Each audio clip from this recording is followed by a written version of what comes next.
Assalamualaikum warahmatullahi wabarakatuh. Bismillahirrahmanirrahim.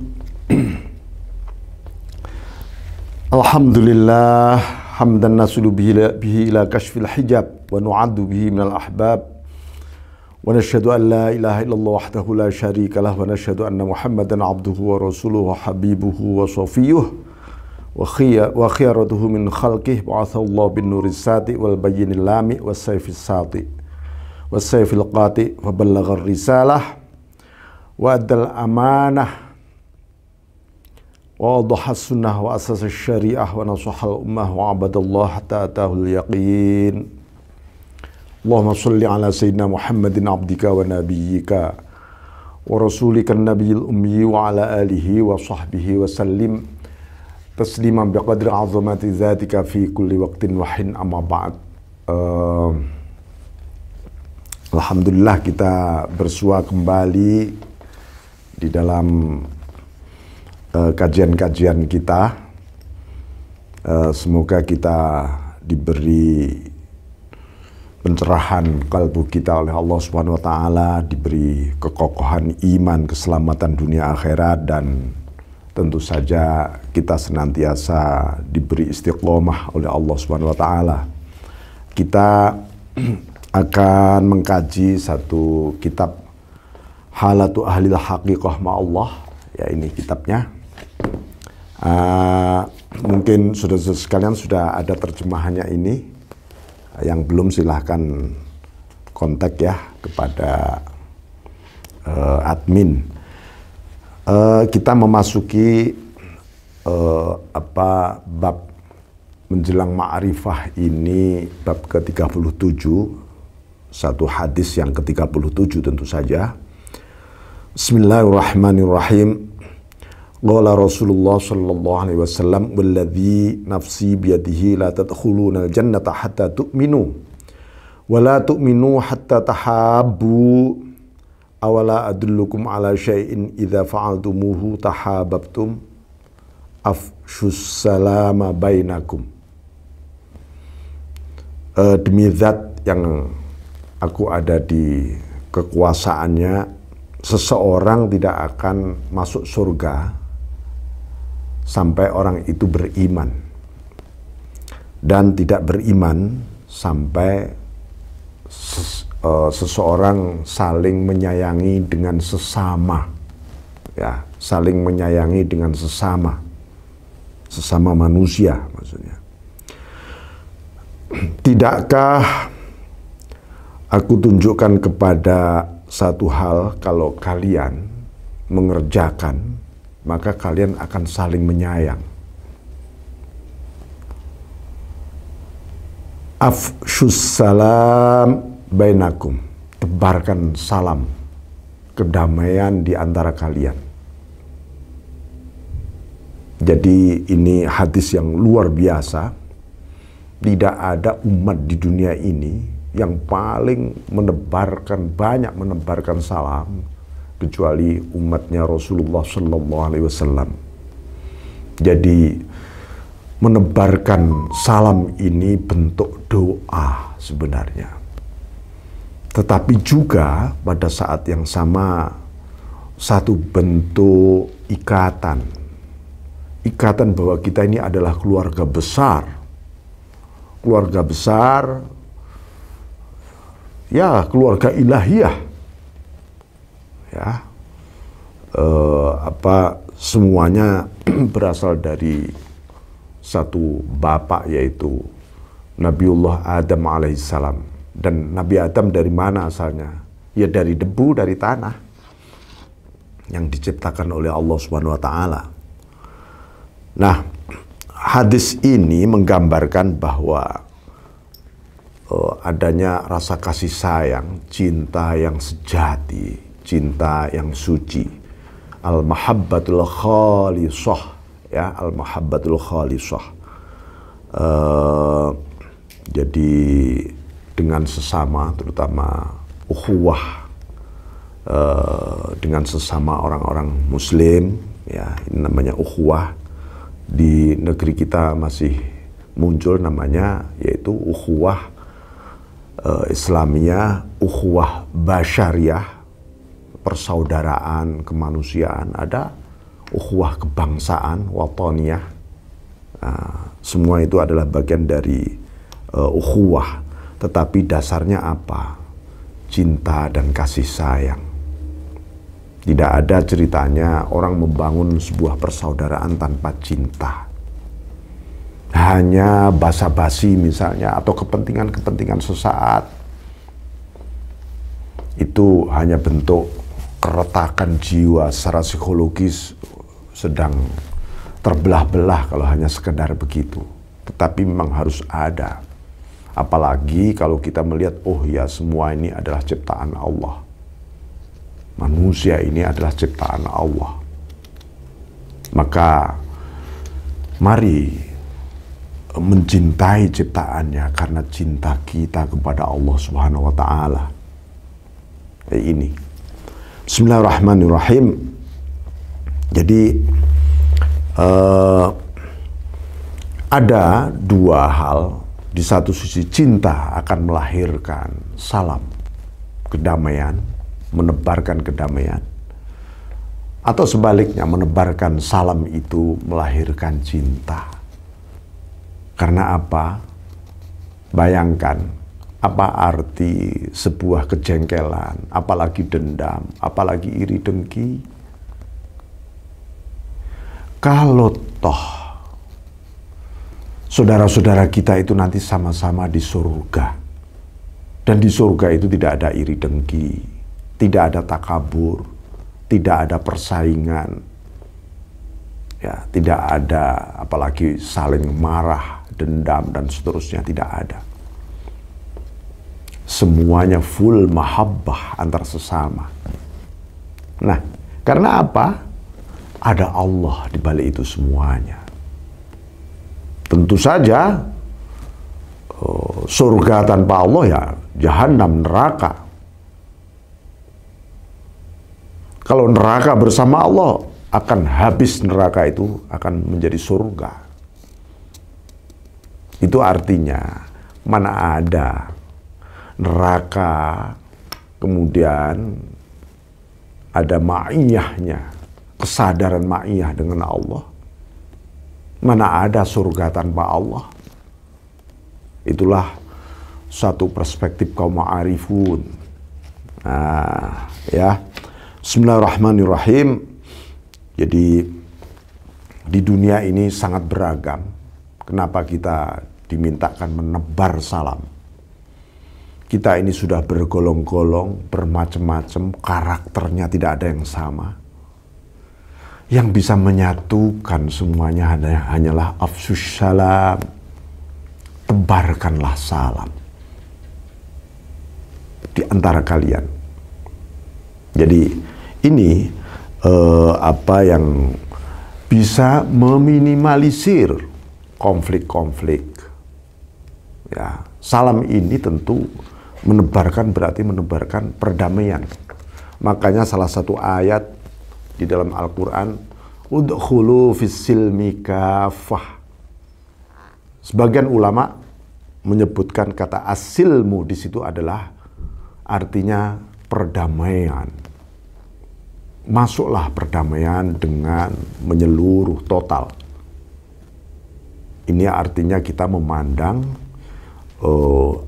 kemanusiaan itu dengan pandangan ilahiyah, baru merasakan totalitas kedamaian di sana. Ya. Bismillahirrahmanirrahim. Jadi jangan sampai kemudian kita ini di dalam kerumitan dunia ini, hidup ini, karena di dunia ini ya begini. Ibnu Athaillah mengatakan la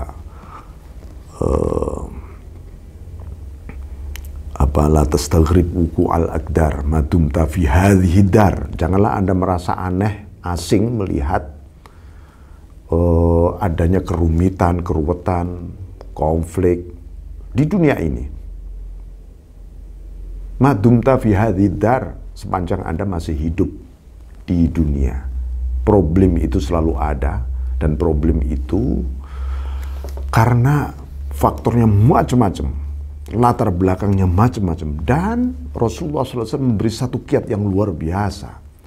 Afsus salam bainakum. Tebarkanlah salam di antara kalian. Ya. Mungkin Anda lagi sebel dengan sahabat, kawan, tetangga, saudara. Kalau Anda mendoakan salam sejahtera, keselamatan, kedamaian kepada mereka, maka hatinya pasti dibuka oleh Allah. Ketika dibuka oleh Allah, dia memancarkan nur juga. Dan itu menjadi sebuah pintu masuk bagi kesadaran ikatan hati Anda dengan saudara-saudara Anda. Karena itu, ya tentu sebuah doa. Salam itu sebuah doa. Apalagi di sana ada Assalamualaikum warahmatullah. Semoga keselamatan, kesejahteraan, kedamaian, semoga diberikan oleh Allah kepadamu. Dan rahmatnya Allah dan barokahnya Allah. Luar biasa salam itu. Salam itu luar biasa. Ya. Jadi kalau karena di dalam salam itulah terjadi interaksi sosial luar biasa yang didasari oleh rahmat dan barokah. Kasih sayang Allah dan barokah itu kebajikan-kebajikan yang bertambah dari Allah kepada kita sesama. Ya. Ini yang membuat ego kita menjadi hancur di situ. Lebur di situ. Yang ada hanyalah cinta. Cinta kepada sesama karena kecintaan kita yang luar biasa kepada Sang Penciptanya. Nah, ini Bismillahirrahmanirrahim. Allah mengingatkan wa minan nasi may ya'budullah ala harfin.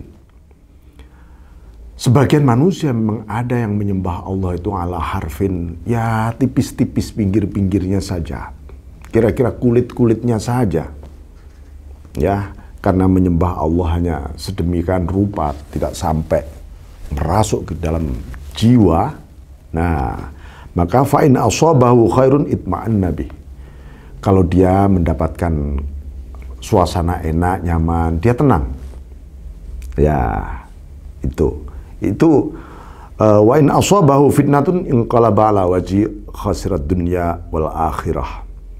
Kalau dia mendapatkan cobaan, ya, maka wajahnya, cara pandangnya tiba-tiba berbalik begitu saja, ya, dari kebenaran, dari tugas kehambaan, lalu dia mendapatkan kerugian dunia akhirat. Ini artinya apa? Gara-gara kita ala harfin tadi, beragama ala harfin, ya tipis-tipis pinggir-pinggirnya belaka. Formalitasnya belaka, boleh disebut begitu. Lambang-lambangnya belaka. Nah, ini diingatkan betul oleh Allah. Dzalika huwal khusranul mubin, itu satu kerugian besar, nyata dan kerugian besar. Karena apa? Tidak ada cinta di sana. Tidak ada saling mendoakan kepada sesama. Dan ini bagian dari evaluasi besar di dalam diri kita. Apakah Anda setiap habis sholat mendoakan sesama umat? Mukminin, mukminat, muslimin, muslimat, al-ahya'i minhum wal amwat. Mulai zaman Nabi Adam sampai besok kiamat, ya Allah. Semoga mendapatkan fadl, rahmat, salam, barokahmu Allah. Ini kan dahsyat. Ini kan jiwa besar yang diteladankan oleh Rasulullah SAW dan diwarisi oleh para arifun, dan kita mencerap barokah dari para arifun tadi. Nah, ini Bismillahirrahmanirrahim. Jadi ada satu ayat. Jangan sampai ayat ini mengingatkan juga, jangan sampai, wah saya tak beriman lah. Katakanlah saya tak menjadi Islam, pasti akan hilang cobaan nanti. Allah mengingatkan alif lam mim. Ahasiban nasu ayutraku ayyaqulu amanna wa hum la yuftanun. Apakah orang-orang itu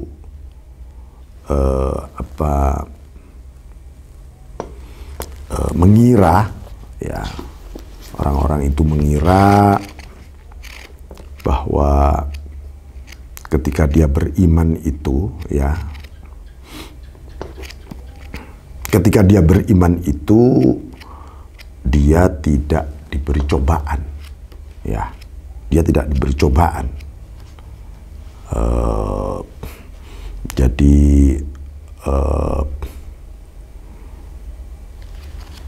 Jadi apakah mereka dibiarkan, ya, kami beriman lalu mereka tidak diberi cobaan?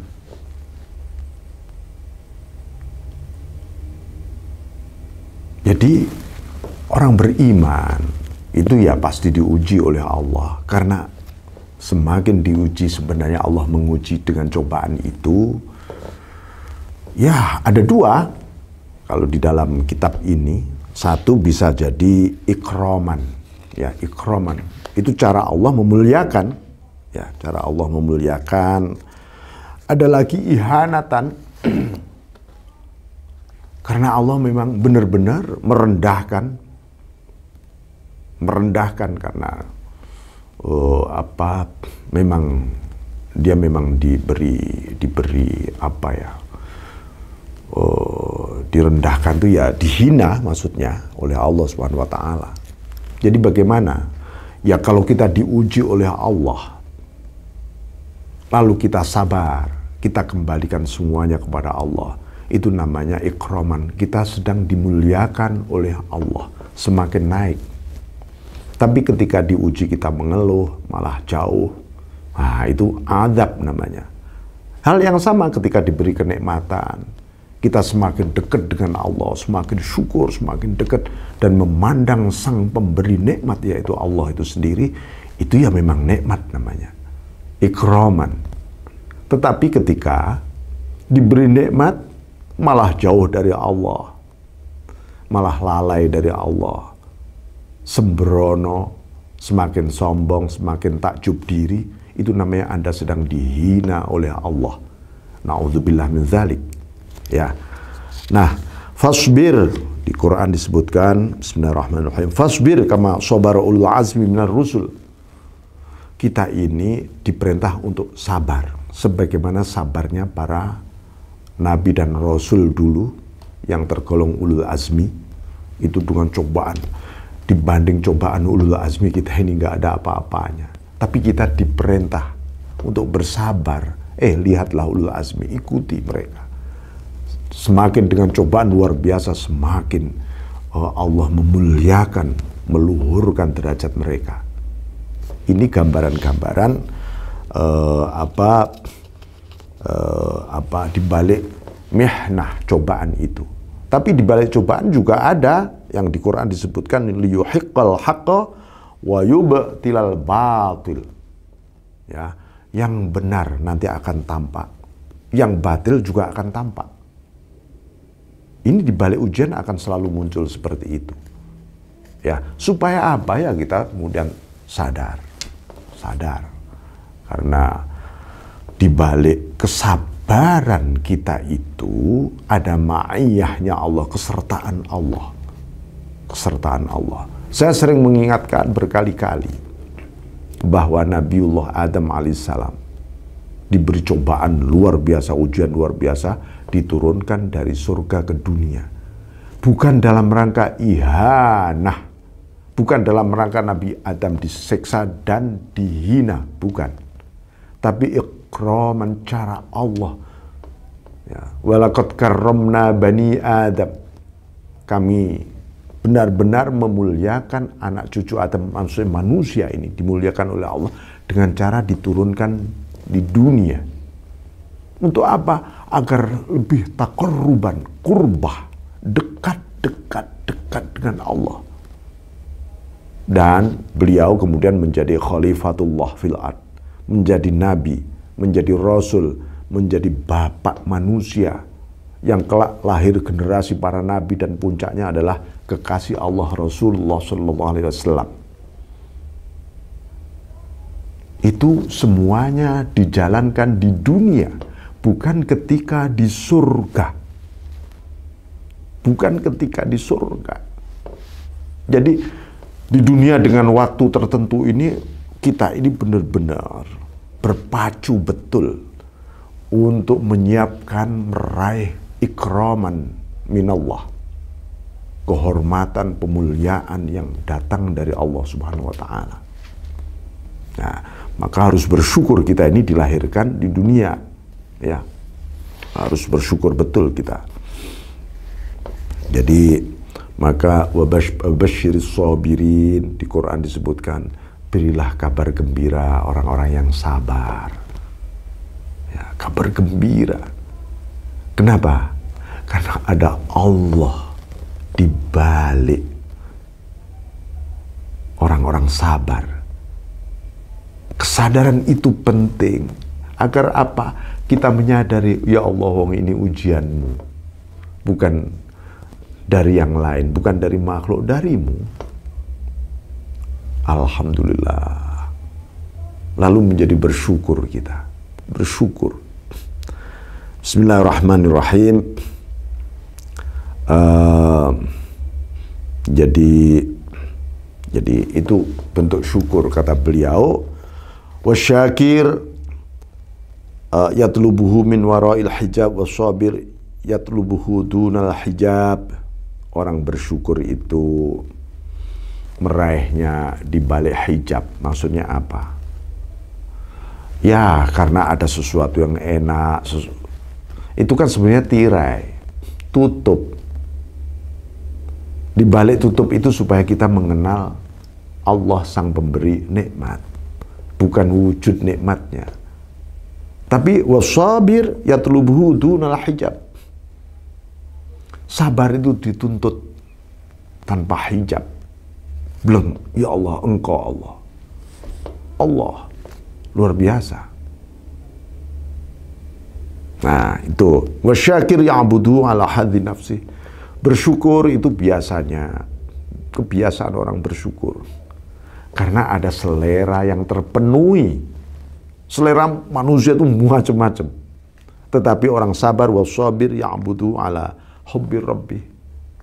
Orang bersabar, dia terus melakukan kesabarannya. Kenapa? Karena dia tidak ingin kehilangan Allah. Di balik cobaan, di balik macam-macam tadi. Nah, inilah para arifun, ya. Para arifun, nanti Anda bisa baca selebihnya di dalam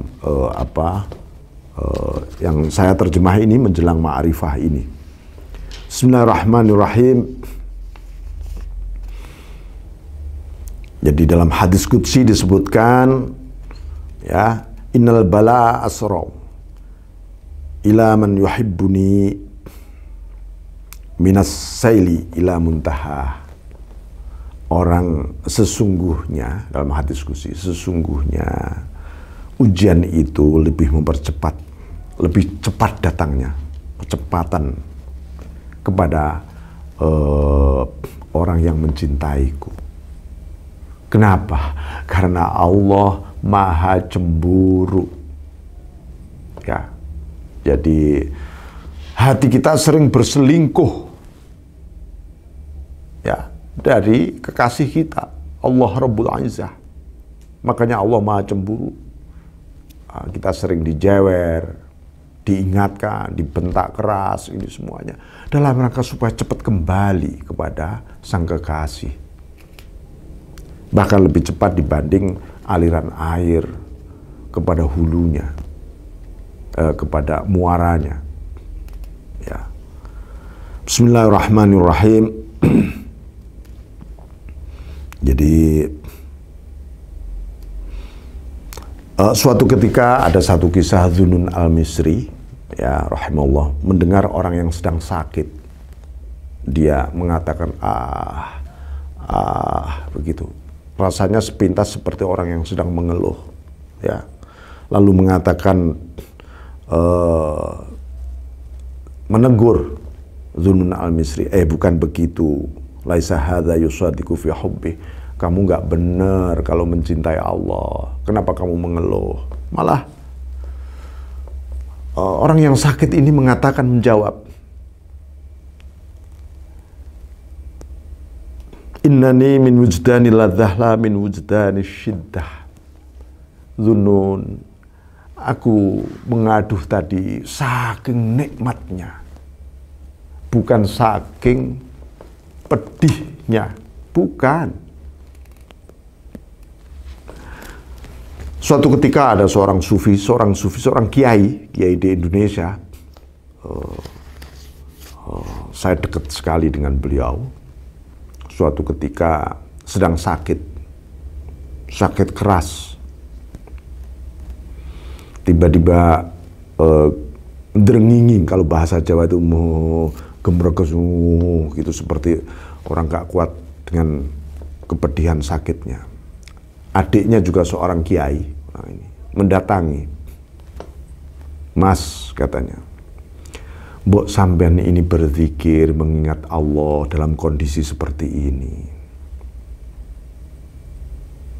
Begitu mendengar ucapan adiknya tadi, adiknya diusir. Kamu pergi sana dari saya. Ayo kamu pergi. Kamu ganggu saya sedang kerjasama dengan Allah ini saat ini. Adiknya terdiam. Adiknya meneteskan air mata. Nah, ini indahnya kesabaran. Maka sabar dan syukur itu berpadu. Ada saburun syakur, salah satu sifat Allah. Nah, kalau manusia berakhlak dengan sabur dan syakur, sabur itu adalah berarti sebuah kesabaran juga, tapi dibalik nikmat. Paling sulit orang itu sabar ketika diberi nikmat. Syakur, orang yang bersyukur dibalik cobaan. Ini juga paling sulit. Ini makom para arifun. Dan semoga kita diberi oleh Allah limpahan-limpahan fadl dan rahmatnya supaya bersabar di balik nikmat-nikmatnya Allah. Karena mayoritas manusia ketika diberi nikmat tidak sabar. Pengen ini, pengen itu, pengen cepet-cepet, pengen puas. Begitu juga orang itu akan sangat sulit bersyukur ketika diberi cobaan. Tapi kalau Anda masuk di dalam dimensi orang-orang yang bisa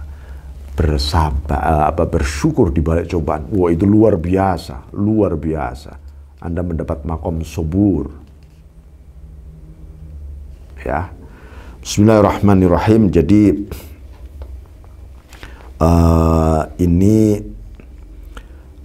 ditutup oleh beliau kalimatnya, fakullu bala'in yuqarribuka minal maula fahuwa fil ismi balwa wa fil haqiqati zulfa. Setiap cobaan yang membuat Anda lebih dekat kepada Allah, maka memang namanya cobaan. Nama saja itu sekedar nama kok, cobaan. Tapi hakikatnya adalah zulfa, kasih sayang, anugerah yang luhur dari Allah. Sebaliknya, wa kullu bala'in yub'iduka 'anil maula fa huwa fil haqiqah balwa. Setiap cobaan yang membuat Anda malah jauh dari Allah, ya hakikat itu cobaan bener, berarti itu cobaan bener. Bisa-bisa itu siksaan namanya. Ala tara anna Allah Ta'ala ibtala Ibrahim alaihi salatu wassalam wa kana sababu ibtilai al-khullah wal qurbah. Jadi Nabiullah Ibrahim alaihissalam diberi cobaan luar biasa sampai dipanggang di atas bara api itu. Asalnya itu apa penyebabnya? Adalah al-khullah wal qurbah. Karena saking dekatnya dia dengan Allah, intimnya beliau dengan Allah Subhanahu wa Ta'ala. Ya. Jadi wabtala iblis wa kana sababutillahi al-la'nah wal fadihah. Nah, iblis diberi cobaan, ujiannya dan cobaannya adalah pelaknatan dan fadihah, caci maki kepada iblis ini. Nah, itu. Jadi itulah maka Nabiullah Ibrahim menyebutkan ketika diberi cobaan dan didatangi oleh Jibril, untuk Jibril kepengen menolong dan menganjurkan kepada Nabi Ibrahim supaya mohon kepada Allah. Apa jawabnya? Hasbi Rabbi. Hasbi Rabbi. Cukuplah bagiku adalah Tuhanku. Tidak ada yang bisa. Masa api begini saja harus saya tukar dengan cintaku kepada Tuhanku. Ya, tapi iblis mengatakan hasbi nafsi, oh cukuplah aku dengan diriku. Ana khairum minhu, aku lebih hebat dari Adam kok. Aku lebih ini. Egonya yang muncul, eksistensinya yang muncul, kompetensi ilmiah amaliyahnya yang muncul. Jadi jangan sampai kita ini mengikuti generasi iblis, ya, yang oh ini dariku semua ini, oh ini untukku, ini karena aku, ini kehebatanku, aku bisa, aku mampu, aku berdaya, aku kuat. Iblis itu namanya. Ya, ingat. Ya. Iblis itu dengan keakuan begitu menjadi terhina, dia terlaknat. Tapi Nabiullah Adam, kalau aku melihat diriku isinya hanyalah lempung tanah, nggak berdaya di hadapan Allah. Dzalamna anfusana, aku hanyalah sesuatu yang gelap saja kalau melihat diriku. Hasbi Rabbi, engkau semua ini Tuhan. Wa illam taghfir lana wa tarhamna, kalau engkau tidak mengampuni dosaku dan merahmati, menyayangiku, lanakunanna minal khasirin. Ini sebuah munajat kefanaan, ya, atas diri, atas eksistensi, atas kompetensi.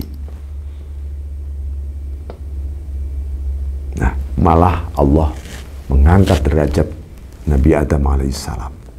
Nah, itulah Bapak Saudara sekalian, semoga kita menghayati ini semuanya dan diberi pertolongan oleh Allah untuk senantiasa sabar dan senantiasa syukur. Wallahu muwaffiq ila aqwamit thariq. Assalamualaikum warahmatullahi wabarakatuh.